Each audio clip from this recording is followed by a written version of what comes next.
Hello students, let's read the question. The length, breadth and thickness of a block are given by L equals to 12 cm, B equals to 6 cm and T equals to 2.45 cm. The volume of block according to the idea of significant figures should be. Okay. तो हमें length, breath, thickness block की दे रखी है.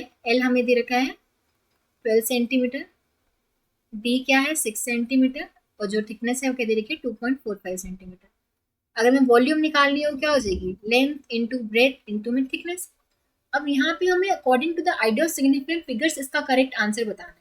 तो significant figures का multiplication के लिए rule क्या होता है कि जो फाइनल रिजल्ट होगा उसमें उतने ही सिग्निफिकेंट फिगर्स होने चाहिए जितने हमारे जो ओरिजिनल नंबर्स थे उन तीनों में से जिसमें लीस्ट सिग्निफिकेंट फिगर्स होंगे उतने ही नंबर्स हमारे फाइनल आंसर में होंगे. जैसे इस वाले में हम देखें हमारे पास दो सिग्निफिकेंट फिगर्स हैं, लेंथ में दो है, ऐसे ही ब्रेथ है इसमें 1 है और थिकनेस में हमारे 3 है 2 4 5. ठीक है, तो इन तीनों में से जो लीस्ट सिग्निफिकेंट फिगर्स हैं किसमें ब्रेथ में है 1 है, जो कि जो हमारा फाइनल आंसर होगा उसमें भी हमारे पास 1 ही सिग्निफिकेंट फिगर्स होने चाहिए.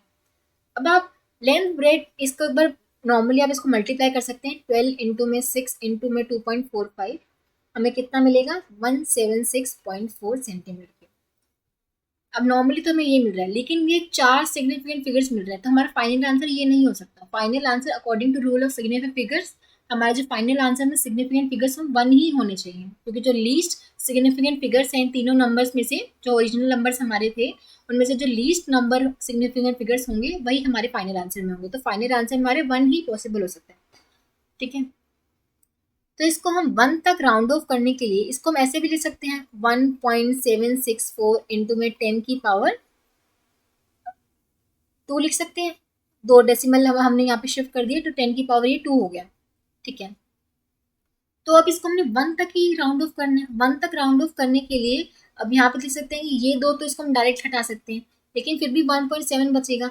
लेकिन अगर हम 7 को जब ड्रॉप कर रहे हैं, जिस नंबर को हम ड्रॉप कर रहे हैं अगर वो 5 से ऊपर हो तो हमारा जो प्रिसीडिंग 1 हो जाता है उसमें हम +1 ऐड कर देते हैं. अब जैसे इस वाले इन तीनों को हम ड्रॉप करेंगे, अब लास्ट वाला नंबर क्या है, क्या कहते हैं 5 से बड़ा है ना, 5 से बड़ा है तो प्रिसीडिंग वाले 1 में 1 बड़ा एक ऐड हो जाएगा.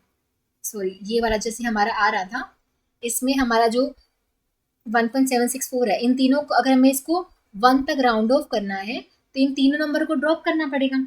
तो तीनों को ड्रॉप करने से पहले हम देखेंगे कि ये जो हमारा 7 है अगर ये 5 से बड़ा है तो इसका जो प्रिसीडिंग 1 है इसमें हम 1 ऐड कर देंगे तो इसको हम 2 लिख सकते हैं. अगर 1.764 को अगर 1 सिग्निफिकेंट फिगर से राउंड ऑफ करेंगे तो 2 हो जाएगा. तो इसको हम लिख सकते हैं 2 इंटू 10 की पावर 2 सेंटीमीटर क्यूब. तो volume of the block up to 1 significant figures कितना आ जाएगा 2 into 10 to the power 2 centimetre cube. ठीक है, तो हमारा यहाँ पे करेक्ट आंसर कितना हो जाएगा ऑप्शन बी. आई होप आप सबको समझ आया होगा. Thank you.